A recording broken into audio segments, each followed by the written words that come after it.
ভর্তি প্রক্রিয়া নিয়ে উত্তাল হয়ে ওঠে শিলচরের জিসি কলেজ চত্বর।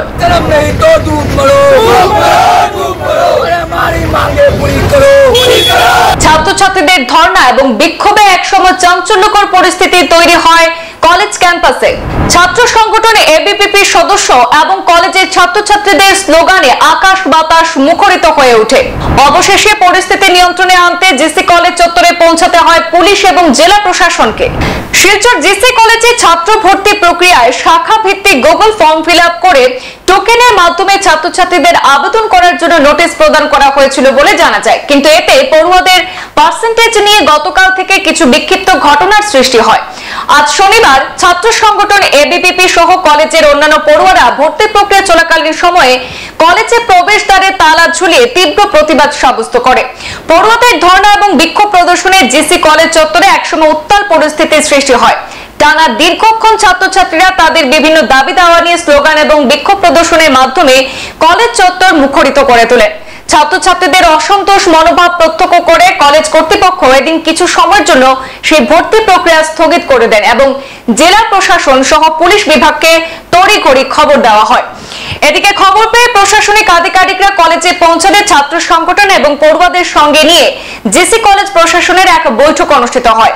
সেই বৈঠকে টানা 2 থেকে 3 ঘন্টা আলোচনার পর গতকাল থেকে ধরে আজ শনিবার দুপুর 2:30টা পর্যন্ত যেসব ছাত্রছাত্রীদের ভর্তি প্রক্রিয়া সম্পন্ন হয়েছে তা বহাল রাখার সিদ্ধান্ত নেওয়া হয়েছে এবং অসংখ্য যেসব টোকেন জেনারেট হয়েছে সেগুলি বিষয় ভিত্তিক মেরিট হিসাবে সাজিয়ে যেসব বিভাগে খালি জায়গা রয়েছে সেগুলিতে সংরক্ষণ অনুযায়ী মেধার ভিত্তিতে ছাত্রছাত্রীদের তালিকা আগামীকাল প্রকাশ করা হবে বলে জানিয়েছেন কলেজের অধ্যক্ষ এবং আগামী সোমবার থেকে সেই মেরিট তালিকা অনুযায়ী কলেজের ভর্তি প্রক্রিয়া শুরু হবে বলেও জানানো হয়েছে। সেভাবে আগামী 23 এবং 24 জুন থেকে শিলচর জিসি কলেজে ফের ভর্তি প্রক্রিয়া শুরু হবে বলে জানিয়েছে কলেজ কর্তৃপক্ষ। এই ছাত্র ভর্তি প্রক্রিয়াকে সুন্দর এবং সফলভাবে এগিয়ে নিয়ে যেতে স্থানীয় প্রশাসন সহ পড়ুয়াদের সহযোগিতা কামনা করেছেন কলেজের অধ্যক্ষ।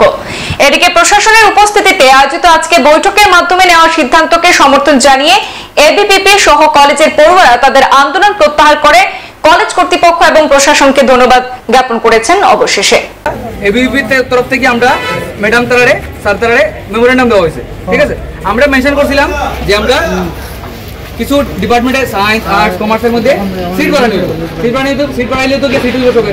প্রবলেমটা একটাই আছিল আমরা যে টোকেন বেরিয়েছে, টোকেনের অনুপাতে গিয়া পার্সেন্টেজে কিছু প্রবলেম হয়েছে যে টোকেনের মধ্যে কেউ 1 নম্বর আই গেছে আবার কেউ 10 নম্বর, কিন্তু পার্সেন্টেজের প্রবলেম যেটা। তো আমরা তারা লোকে মাতিয়া লাস্ট পর্যন্ত গিয়ে যেটা মেইন যেটা সলিউশন বেরিয়েছে রেজলিউশন এটা হলো কিটা যে আজকে পর্যন্ত মানে আজকে হলো 21 তারিখ, কালকের 20 তারিখ আর আজকের 21 তারিখের যতটা অ্যাডমিশন হয়েছে পর্যন্ত হওয়ার পরে যেটা সবথেকে জেনারেল ক্যাটাগরির মধ্যে এখানে কি আমরা যদি এসটি ধরি বা যদি এসসি ধরি ওবিসি ধরি বহু সময় পার্সেন্টেজ নিচে নামি যায়, এটা একটা প্রবলেম হয়ে যায়। এখানে কি অত নিচে পর্যন্ত বলতে যাওয়া দিত না।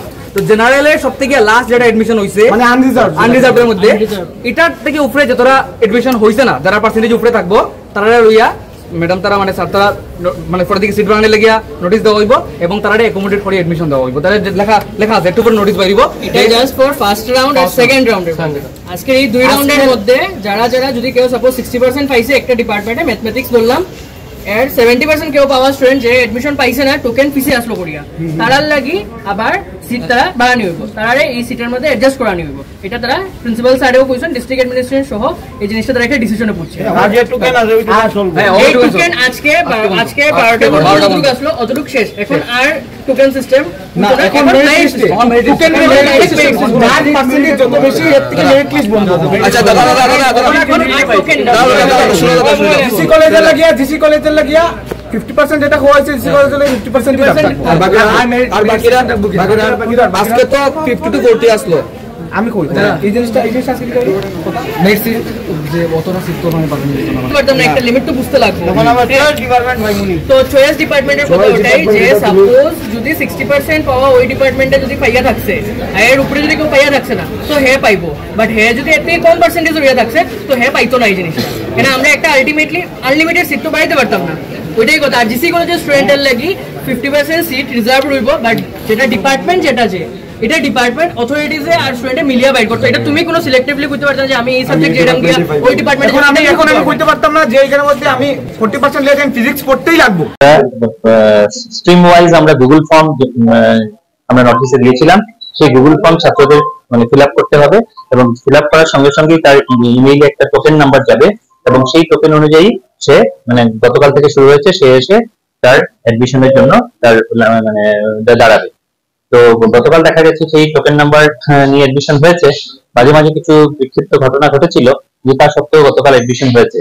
কিন্তু আজ যখন অ্যাডমিশন চলাকালীন আমাদের কয়েকটি ছাত্র সংগঠনের সদস্যরাও আসলো, তাদের নেতৃবৃন্দ আসে এবং তারা এই যে স্পট অ্যাডমিশন যেভাবে চলছে তা দিয়ে তাদের অসন্তোষ ব্যক্ত করে এবং এই প্রক্রিয়াটি বন্ধ করে দেওয়া হয় কিছু সময়ের জন্য। তখন আমরা জেলা প্রশাসনের সাথে যোগাযোগ করি, পুলিশ প্রশাসনের সাথে যোগাযোগ করি। তো জেলা প্রশাসন এবং পুলিশ প্রশাসনের যারা আধিকারিকরা আমাদের সাথে এখানে আমাদের কলেজে আসেন এবং তারপর আমরা সেই ছাত্র সংগঠনের যারা প্রতিনিধি তারা এবং আমাদের কলেজের যারা ছাত্র তাদের এবং আমাদের কলেজের আমরা শিক্ষক শিক্ষিকারা যারা রয়েছে, আমাদের অ্যাডমিশন কমিটির কনভেনাররা রয়েছে, আমরা সবাই মিলে আমরা ডিস্ট্রিক্ট অ্যাডমিনিস্ট্রেশনের সঙ্গে বসে একটি আলোচনা আমরা করি, যাতে এই যে স্তব্ধ যেটি হয়েছিল স্পট অ্যাডমিশনের প্রক্রিয়াটি থেকে যেভাবে আবার চালু করা যায়। তো অনেক আলোচনা, প্রায় ঘন্টা 2-2.5 আলোচনা হয়েছে। আলোচনার পর যে সিদ্ধান্তে আমরা এসেছি সেটা হলো গিয়ে যে অ্যাডমিশন গতকাল এবং আজ 2:30 পর্যন্ত হয়েছে সেই অ্যাডমিশন গুলো বহাল থাকবে, কিন্তু এরপরেও দেখা যাচ্ছে যে অনেক মানে ছাত্র অনেক টোকেন নাম্বার অনেক টোকেন জেনারেটেড হয়েছে। যে এখন আমরা কি করব, এই সিদ্ধান্ত অনুযায়ী সেই টোকেন গুলোকে আমরা সাবজেক্ট ওয়াইজ আমরা মেরিট ওয়াইজ সেগুলোকে সাজিয়ে নেব এবং যে ডিপার্টমেন্টে যতখানি খালি আসন রয়েছে সেই আসন অনুযায়ী ক্যাটেগরি অনুযায়ী রিজার্ভেশন ক্যাটেগরি অনুযায়ী সেই আসন অনুযায়ী রিজার্ভেশন ক্যাটেগরি আসন অনুযায়ী আমরা মেরিট লিস্ট একটা ডিপার্টমেন্ট ওয়াইজ সেই টোকেন নাম্বার গুলো থেকে তাদের মেধা তালিকা অনুযায়ী তাদের পার্সেন্টেজ অনুযায়ী আমরা এটা প্রকাশ করবো আগামীকাল রাত 11টার সময় এবং তারপর পরশুদিন থেকে ওই মেরিট লিস্ট অনুযায়ী অ্যাডমিশন শুরু হবে। তো 23 তারিখ আবার আমাদের অ্যাডমিশনটা শুরু হবে according to those merit list. তো 23 তারিখ এবং 24 তারিখ চলবে। আমরা আমাদের জেলা প্রশাসনের আধিকারিকদের কাছে আমরা অনুরোধ করেছি যে হয়তো যেহেতু আজকে আমাদের অ্যাডমিশন প্রক্রিয়াটি অনেকখানি বন্ধ ছিল, তো আমাদের যদি এই প্রক্রিয়াটা যদি আরো 1-2 দিন বাড়ানো যায়, তো তারা বলেছেন তারা উচ্চশিক্ষার যে সঞ্চালিকা ওনার সঙ্গে যোগাযোগ করে এই বিষয়ে ওনারা অনুরোধ করবেন। তো যদি সেটা হয় তাহলে আমরা আশা করছি যে আমাদের যে মেরিট লিস্ট আমরা যেটা কাল দিতে পারবো, এই মেরিট লিস্টটা বানানো অত্যন্ত বেশ কঠিন ব্যাপার, কারণ আমাদের সব একাডেমিক স্কুটিনি প্রায় 2000-এর উপরে ফর্ম পড়েছে কমার্সে। তো এখানে আপনার বিভিন্ন সাবজেক্ট নিয়ে আপনার অনেক ফর্ম পড়েছে, সেগুলো একাডেমিক স্কুটিনি ডকুমেন্ট স্কুটিনি একটা বেশ কষ্টসাধ্য ব্যাপার, সেগুলোকে আমাদের শেষ করতে হবে। তার সত্ত্বেও আমরা চেষ্টা করবো আগামীকাল 11টার সময় সেই মেরিট লিস্ট রাত 11টায় মেরিট লিস্ট দিয়ে দেওয়ার এবং আমরা অনুরোধ করবো ছাত্রদেরকে সেই মেরিট লিস্ট অনুযায়ী পরশুদিন এসে অ্যাডমিশন নেওয়া। সংবাদ এই পর্যন্তই, ফিরছি পরবর্তী অন্যান্য আপডেট নিয়ে। ধন্যবাদ।